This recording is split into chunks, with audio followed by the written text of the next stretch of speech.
Hey everybody, welcome back to Goodnight Lighthouse. I'm Miss Dorothy, and look who's here! Mr. Matt came back today. He wanted to read a book to you. I was telling Mr. Matt that we've been reading a lot of Dr. Seuss books lately and that we really like them. And then he told me he has a favorite Dr. Seuss book. Yes. What's that book, Mr. Matt? Book's called The Sneetches. Is that a Sneetch? That is indeed, yes. I don't know what a Sneetch is. Well, you're going to find out. All right. Well, Yep. Mr. Matt is going to read you a book from Dr. Seuss called The Sneetches. So you know what that means. You need to sit up and listen up. Because here we go. Now, the Starbelly Sneetches had bellies with stars. The plain belly Sneetches had none upon theirs. Those stars weren't so big. They were really so small. You might think such a thing wouldn't matter at all. But because they had stars, all the Starbelly Sneetches would brag, "We're the best kind of Sneetches on the beaches." With their snoots in the air, they would sniff and they'd snort. "We'll have nothing to do with the plain belly sort." And whenever they met some, when they were out walking, they'd hike right on past them without even talking. When the Starbelly children went out to play ball, could a plain belly get in the game? No, not at all. You only could play if your bellies had stars, and the plain belly children had none upon theirs. When the Starbelly Sneetches had Frankfurter roasts, or picnics or parties or marshmallow toasts, they never invited the plain belly Sneetches. They left them out cold in the dark of the beaches. They kept them away, never let them come near, and that's how they treated them year after year. Then one day, it seems, while the plain belly Sneetches were moping and doping alone on the beaches, just sitting there wishing their bellies had stars, a stranger zipped up in the strangest of cars. "My friends," he announced in a voice clear and keen, "my name is Sylvester McMonkey McBean, and I've heard of your troubles, I've heard of you're unhappy, but I can fix that. I'm the fix-it-up chappie. I've come here to help you. I have what you need, and my prices are low, and I work with great speed, and my work is 100% guaranteed." Then quickly Sylvester McMonkey McBean put together a very peculiar machine. And he said, "You want stars like a Starbelly Sneetch? My friends, you can have them for $3 each.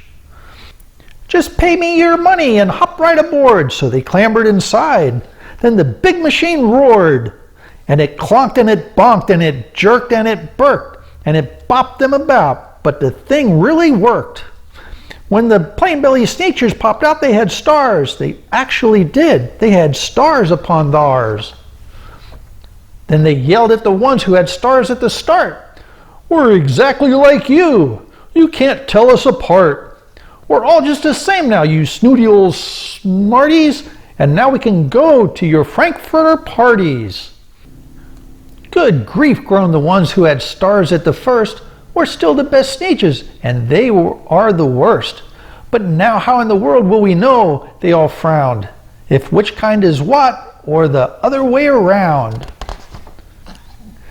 Then up came McBean with a very sly wink, and he said, "Things are not quite as bad as you think. So you don't know who's who, that's perfectly true. But come with me, friends. Do you know what I'll do?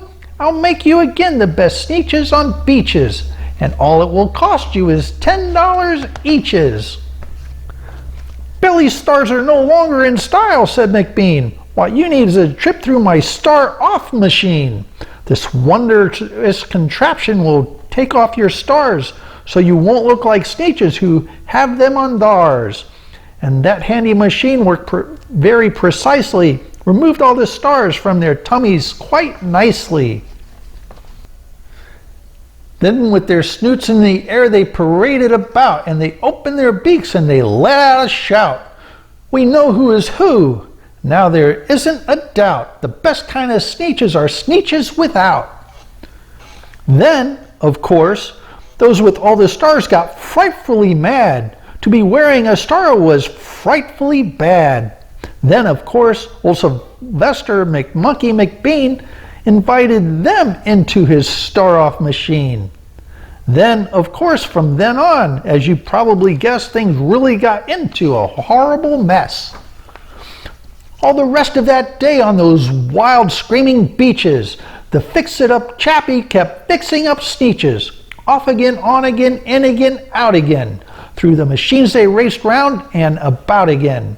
Changing their stars every minute or two, they kept paying money, they kept running through, until neither the plane nor the star bellies knew whether this one, that one, or that one was this one, or which one was what one, or what one was who. Then, when every last cent of their money was spent, the fix-it-up chappie packed up and he went. And he laughed as he drove in his car up the beach. They never will learn, no, you can't teach a Sneetch. But McBean was quite wrong. I'm quite happy to say that the Sneetches got really quite smart on that day. The day they decided that Sneetches are Sneetches, and no kind of Sneetch is the best on the beaches. That day all the Sneetches forgot about stars and whether they had one or not upon theirs. Wow, Mr. Matt, that was a really good book. I really liked that. I did too. It was a lot of fun. I bet our friends really liked it too. I hope so. And those Sneetches, they learned a very important lesson, didn't they? They sure did. They learned that you shouldn't treat people differently just because of what they look like. That's right. You don't judge people on what they look like. Everybody looks different. That doesn't make them better or worse than anybody else. Yeah. It doesn't matter if they had a star on their belly or not. Nope, it doesn't matter. And I'm glad that we're learning that lesson. I'm glad you read this book. Did you used to read it when you were little? I did. I checked it out of the library when I was a little boy, and my mom read it to me. Oh, that's great. I love that. And now you've read it to our friends, which makes me very, very happy. Well, guys, I am so glad you came here today to hear Mr. Matt read you a very important book with a very important lesson. I hope you remember that. Don't judge people by what they look like. Now, Mr. Matt and I have to go, but you remember, until I see you again, obey and obey right away. And be sure to come back and see Miss Dorothy and maybe Mr. Matt, because we're going to be here waiting to read to you. Bye!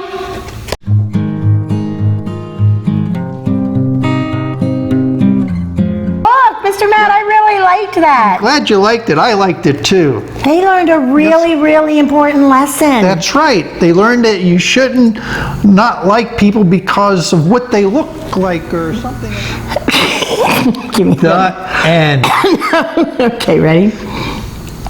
Wow, that was a really good book, Mr. Matt. I like that. I'm glad you liked it. I liked it too. I think our friends would really like it too. And you know what? They learned a really important lesson, didn't they? They sure did. They learned that you shouldn't judge people by what they look like. That's right. Yep. Doesn't matter if they're Sneetches or if they're people. Or if they have stars on their shirts, or if they have nothing on their shirt. Mr. Matt, I really like that. I did too. It was a lot of fun. I bet our friends really liked it too. I hope so. And you know what? I think those Sneetches learned a very important lesson. What's that?